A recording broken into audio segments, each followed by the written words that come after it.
There's so much power in a made-up mind. You have to learn to make up your mind about the things you want to do. What do you want to be known for? The things you're not going to change your mind about. You need to start making up your mind. What do you want? What do you want out of this life?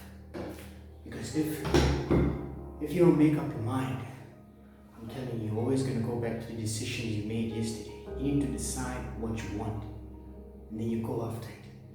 You need to decide what you don't want, and then you don't go after it. You don't make the same mistakes. You don't do what you said you wouldn't do. Start doing what you said you will do. You need to make up your mind, because there's power in making up your mind. There's clarity in making up your mind. You know what you're going for. You know what you want. You know what you're going to wake up for.